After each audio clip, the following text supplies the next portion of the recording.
In the latest of my series, Careers in Football, I met Maximillion Bux, dream analyst extraordinaire down at Collingwood.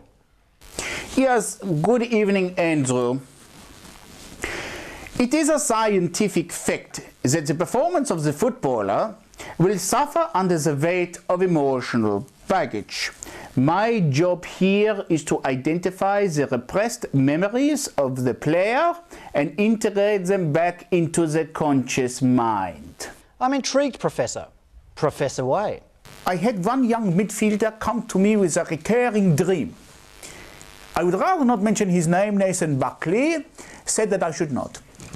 In his dream, he is running down a long corridor, and at the end of the corridor is a set of golf sticks. He's running down the corridor, and the sticks are moving further and further away. And from the sides, hands, lots of hands, trying to grab him, to stop him from moving forward. And he is trying, what is the expression he uses? To break the line.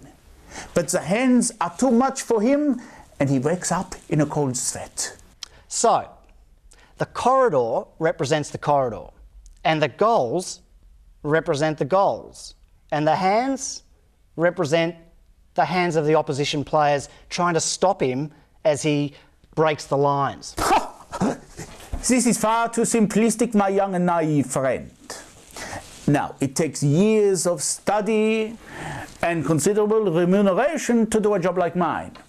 And in my extremely valuable opinion, the corridor actually represents the birth canal. And the golf sticks, they invariably represent the mother's bosom. Now, listen carefully, because this is where it gets tricky.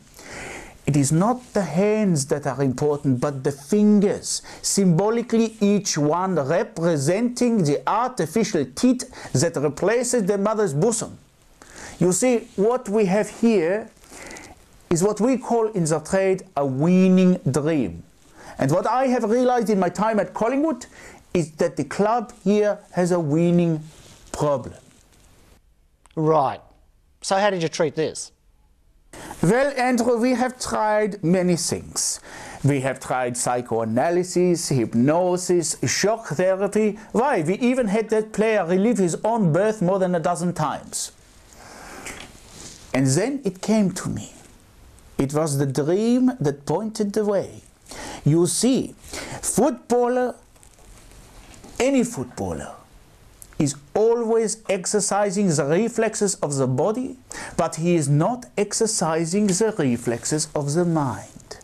The dream suggested to me that the sucking reflex is being under-exercised. At first we started using the pacifier at training, and then the success was so good that we started using them on game day too. Now we are selling them like hotcakes downstairs in the Collingwood shop in club colours for $19.99. And it was I who came up with the great sales slogan, "For all you dummies whose game really sucks."